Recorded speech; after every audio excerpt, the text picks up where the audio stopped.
All right, so this is our first lecture on Berkeley.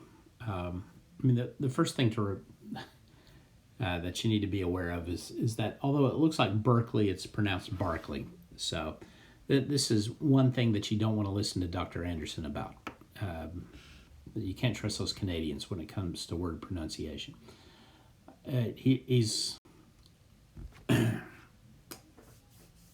what we'll talk about today. I'll give you a little bit about his bio.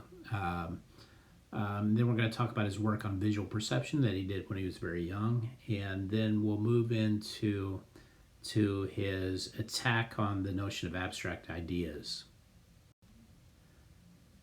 Okay, first, Berkeley's born in 1685, dies 1753. He took his bachelor's degree at Trinity College in Dublin at 19. He was made a fellow of Trinity College in 1707. He took religious orders. I believe he went on to become a bishop. He kept some extensive notebooks, notebook on which had his views on vision, science, math, philosophy, metaphysics, epistemology. He had 900 entries in that. Great thinker. Here's some evidence that of how great he was. So he published his essay towards a new theory of vision in 1709. That's sort of shocking when you think about that. Let me bring up some notes here so that I can. Okay, so keep in mind he's born in 1685, so 1709 he's 24 years old. He published one of his significant works in philosophy, The Principles of Human Knowledge, in 1710, so at age 25. The three dialogues published in 1713, he's 28. His primary philosophical works in philosophy, are published before he's the age of 30. So now it's no hope for me at 54. Is that how old I am? Oh my goodness, I'm 56. I just lost 2 years there. Okay, but there's still hope for you. Okay, I guess evidence of my advanced age is that I can't even remember how old I am. Okay, Berkeley on visual perception. Okay, this is in that early work called The Essay Towards a New Theory of Vision. So he's got that. Later he revisits this. He doesn't change his view, but he does revisit in a work that I'll quote from later. Okay, written in 1709. Now here was the standard account of distance perception. Okay, well first of all, how's distance defined? Well, the standard definition of distance was as a line that extended n-wise from your eye to the object. That's the distance, the length of this line. Okay, but the problem is you don't really see the line, you only see the end of the line. So the line itself was not immediately seen, and if you can't see the line, that's what distance is, then how in the world can you perceive distance? Well, here was the theory of Berkeley's opponents. Okay, the light enters the eyes. Now, the person knows the distance between the pupils. Now, you may not know how far apart your pupils are, but the claim was your mind knows this. Okay, so whether that's subconsciously, not consciously, but your mind knows this. And once you know the distance between the pupils, then it calculates the height of the triangle. And this is a natural calculation, they thought, that didn't take any training in geometry. Now, the calculation goes, the tangent of the angle is equal to the distance divided by 1/2 the distance between the eyes. So what the mind knows is the distance between the eyes, and it also is aware of the angle at which the light is entering the eyes. And therefore it calculates the distance. So, and this just happens automatically. Okay, now Berkeley's objections is that, first of all, we are not immediately aware of the incoming light or the angle's form. So what I'm immediately aware of is just the object that I see. It's not the light that's coming into my eyes. Okay. So if I'm not immediately aware of the incoming light, I'm surely not aware of the angles that that light enters the eye. Okay, Berkeley's second objection is that if all this were true, then you ought to be able to just know how far away something was with no previous experience of that. But obviously, Berkeley says, experience is necessary. Therefore, that theory has to be wrong. Well, here's Berkeley's alternative theory. First, Berkeley says we learn to associate certain ideas with others. Okay, so an example here would be, how does something look from a distance with the number of steps that it takes to get to the object? And once we correlate those ideas, we associate those ideas, that's how we learn how far away something is. We learn it not just from doing this calculation, we learn it from experience. Okay, now here's what Berkeley thinks as far as the implications of his theory. He thinks, first of all, that if there were a person that was born blind that at some point gained their sight, that person could not tell by sight alone distance, they couldn't tell location, they couldn't tell magnitude, and they couldn't tell shape. Okay, so let's think about distance and shape for instance. So a person who was born blind may be able to know how many steps they had to take to get to an object, right?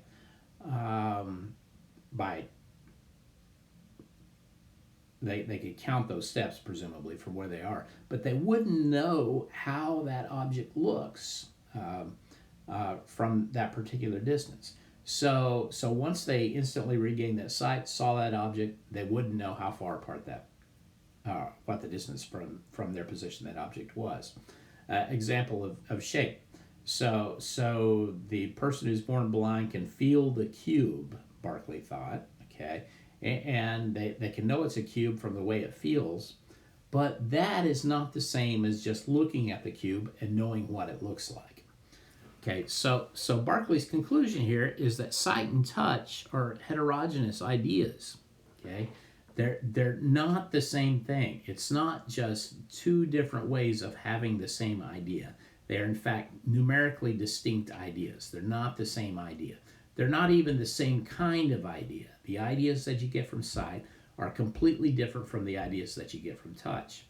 And Berkeley seems to think, okay, that this casts doubt on Locke's primary secondary quality distinction. This is going to be really important when we start talking about Berkeley on idealism later. Okay, so here's a quote from Berkeley's later work on vision. This is published when he's not nearly as young as the whatever it was when he published that first one. It hath been a prevailing opinion, an undoubted principle among mathematicians and philosophers, that there were certain ideas common to both senses, whence arose the distinction of primary and secondary qualities. But I think it hath been demonstrated that there is no such thing as a common object, as an idea, or kind of idea perceived both by sight and touch. Okay, so sight and touch are not two different ways of having the same idea. Sight and touch produce completely different ideas. Okay, if that's correct, then the theory of vision has some major philosophical implications, as we'll see. Another thing to keep in mind is that Berkeley's theory of vision is very, very empiricist in nature.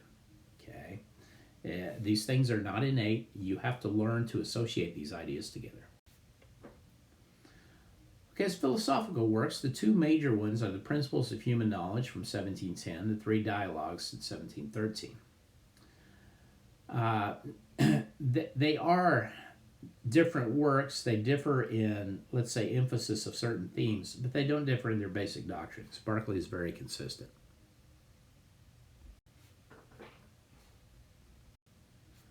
Abstract ideas. His attack on abstract ideas is essentially an attack on Locke.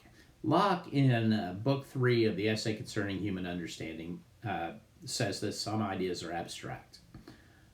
Abstract idea would be the idea of color, the idea of horse, right? Not the idea of a particular color or a particular horse. We need these ideas, these abstract ideas, Locke thinks, to explain the meaning of general terms, general words, like color, horse. Berkeley calls this the primary error. And the place that he does this is in the Principles of Human Knowledge, in the introduction, and that is section 6. I'll just read the passage to you. And that is the opinion that the mind has a power of framing abstract ideas or notions of things. This is the chief error. Okay.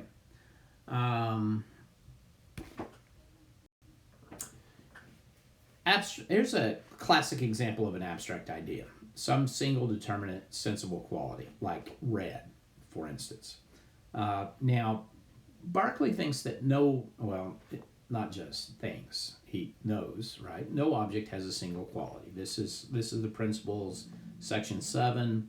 It's agreed on all hands that the qualities of modes of things do never really exist, each of them apart by itself and separated from all others, but are mixed, as it were, and blended together, several in the same object.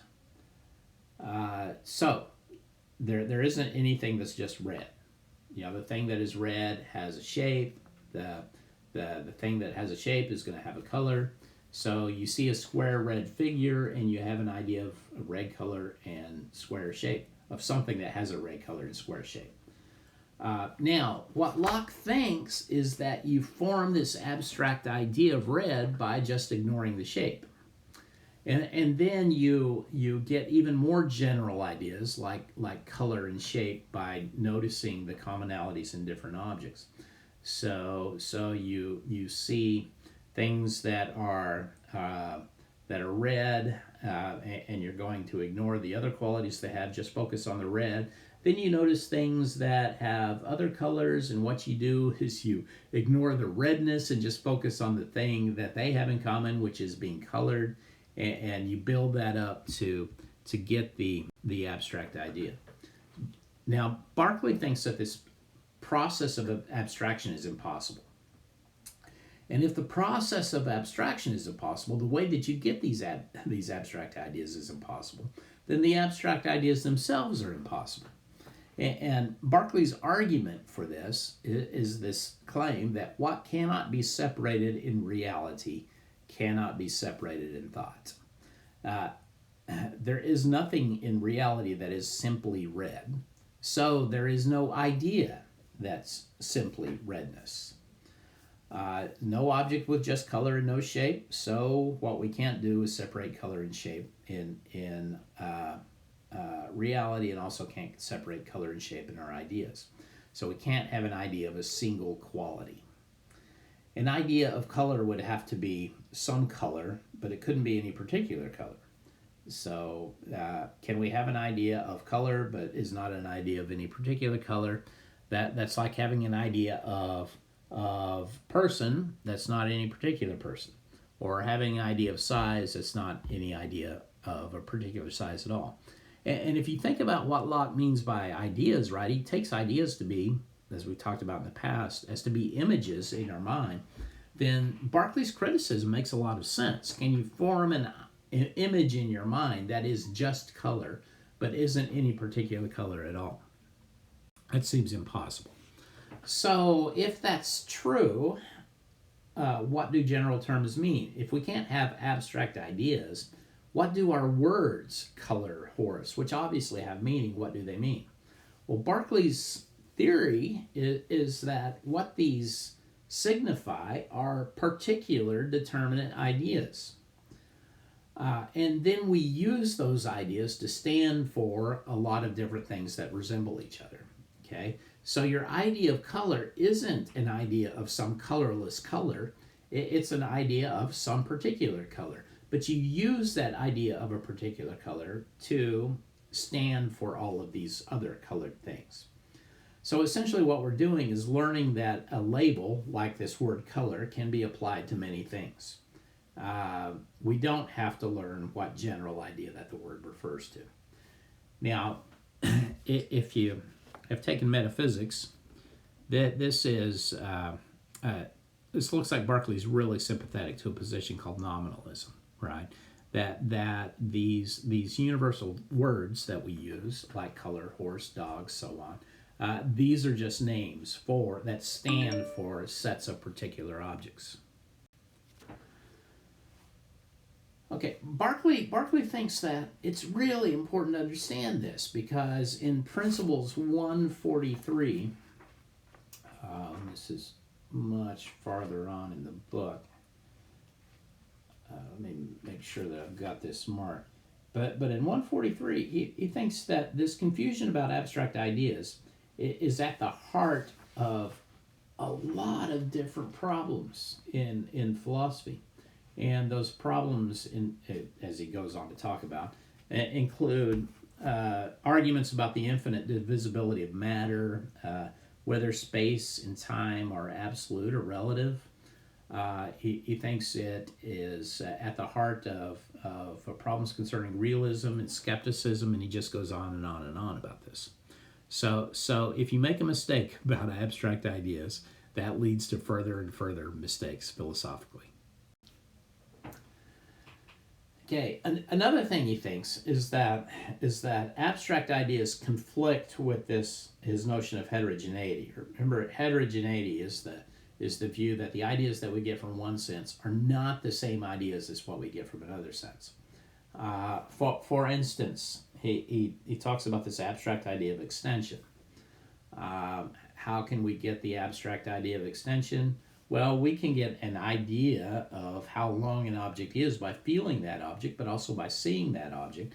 But since those are two different ideas, that's not two different ways of having the same idea, which is the idea of extension. So in Principles 5, and this turns out to be extremely important for Berkeley.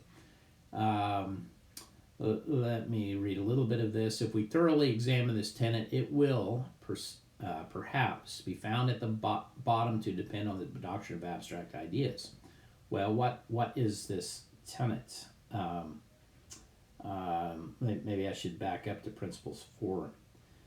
Let me start reading from Principles 4.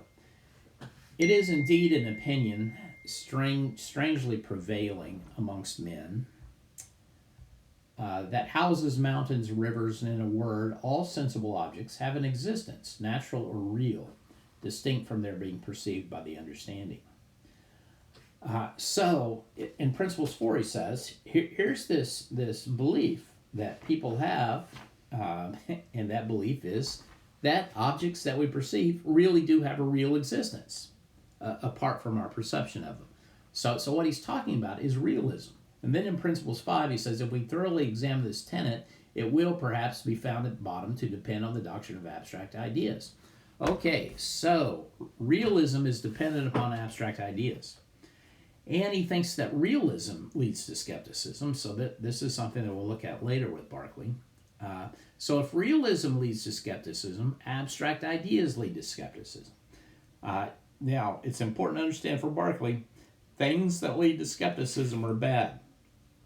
So that means that realism is bad, which sounds like a strange claim, but also abstract ideas are bad. Now, why would somebody think that realism leads to skepticism? The answer is basically this. If realism is true, then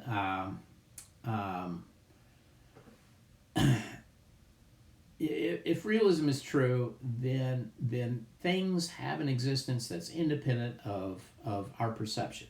That means for the realist, it could be the case that things out there in the world are completely different from the way that we perceive them to be, right? That's only possible for realism, that the world is, at least conceivably, different from the way that we perceive it to be. So it seems like realism at least admits the possibility of skepticism. And if anything leads to skepticism, it's going to be bad for Berkeley. So we're going to have to jettison realism, and we're also going to have to jettison somehow this notion of abstract ideas. Okay, that's the end of our first session on Berkeley. We'll drive on next time. So, hope you're taking care. God bless you.